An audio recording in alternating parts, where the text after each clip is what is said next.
માનનીય પ્રધાનમંત્રીશ્રીએ જે અહેવાલ કર્યું છે કે ઇંધણ આપણે બચાવવા માટેનું એ દિશામાં આપણે પોલીસ ખાતા પણ અમુક પગલાઓ હાથ ઉપર લીધેલું છે।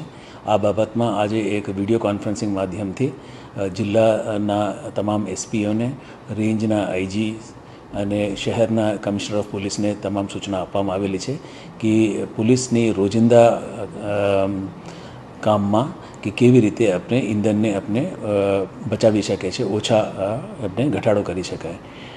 ખાસ કરીને અમારા ધ્યાન એના ઉપર હતું કે જે મીટિંગ્સ છે, ખાસ કરીને જિલ્લા લેવલ ઉપર, રેન્જ લેવલ ઉપર અથવા હેડક્વાર્ટર્સ લેવલ ઉપર જે કંઈ જરૂરી મિટિંગો જે કરવાની છે ફિઝિકલ મોડમાં નથી પણ એ વર્ચ્યુઅલ મોડમાં કરવાની સૂચના આપવામાં આવેલી છે।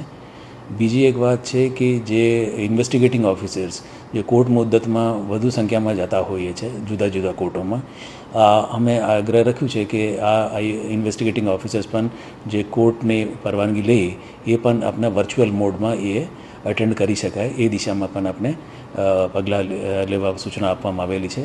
એનાથી પણ આપણે ખાસો ફરક પડી જશે। ત્રીજો મુદ્દો એ હતો કે જે સિક્યુરિટીના ઇન્વેસ્ટિગેશન અને કાયદાની વ્યવસ્થા એ બાકાત રાખી સિવાય જે રોજિંદા કામોમાં જે પેટ્રોલિંગ અથવા બીજા કંઈ વાહનની વપરાશમાં જે ઈંધણ ઉપયોગ થાય છે એમાં 5 થી 10% પણ આપણે ઓછા કરી શકતા હોય તે આપણે મોટું બચત આપણે કરી શકશું। જેલ વિભાગમાં પણ આપણે જે कैदीઓને આપણે વિડીયો કોન્ફરન્સિંગ માધ્યમથી આપણે જુદા જુદા કોર્ટોમાં રજૂ કરતા હોઈએ છીએ। એને અત્યારે ટકાવારી 75 to 80% જેવું થઈ ગયું કે જે कैदीઓ જુદા જુદા જેલોમાં છે એ સંબંધ કરતા કોર્ટોમાં એ વર્ચ્યુઅલ મોડથી આપણે રજૂ કરીએ છીએ। તો આ 3-4 મુદ્દાઓ પર આપણે ધ્યાન કેન્દ્રિત કરીએ તો એક 5 થી 10% જેટલા આપણે ઈંધણ બચાવી શકશું પોલીસના જે રોજિંદા કામોમાં।